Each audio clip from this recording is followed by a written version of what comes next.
For her time. If I can get this down in a second. Anyway. Thank you, Mr. Speaker. I rise today to urge my colleagues to pass H.R. 6282.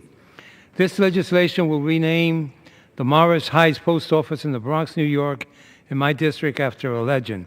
Dr. Roscoe Brown was a giant among men and a revered figure in the Bronx, New York City, and the nation. I had the privilege of knowing Dr. Brown for decades and considered him a dear friend. He faced the horrors of segregation early in his life, but he never let that stop him from achieving what he wanted and set out to do. He was a fearless Tuskegee Airman during World War II, conducting some 68 missions and becoming one of the first fighters to shoot down a German fighter jet. The heroism he displayed paved the way for the desegregation of the armed forces, and decades later earned him and his fellow airmen a Congressional Gold Medal.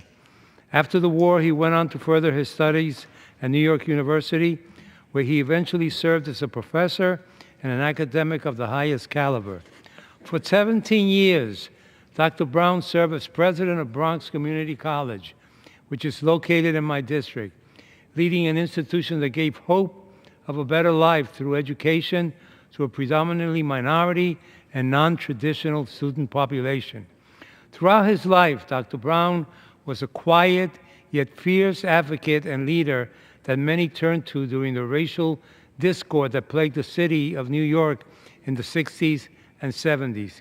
His activism in the civil rights movement led him to start 100 Black Men, a civic organization devoted to improving the treatment of African Americans in New York. Dr. Brown was also an avid runner and participated in 9 New York City marathons. During his tenure at Bronx Community College, he established the annual Hall of Fame 5-kilometer and 10-kilometer races to help benefit the school. His invitation to me to participate in one of those races started me being part of them, and I've now run that particular race more than 30 years. While his accomplishments and contributions are far too numerous to list, it's fair to say that Dr. Brown left the world around him a much better place, which he found it. He was a unique individual with a great smile, a great sense of humor, and a great sense of history.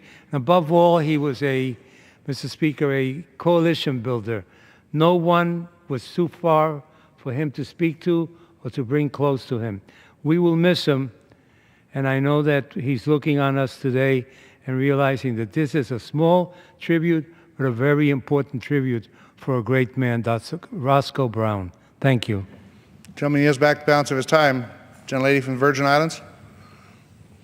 Mr. Speaker, I yield back the balance of my time. Gentlelady yields back the balance of her time.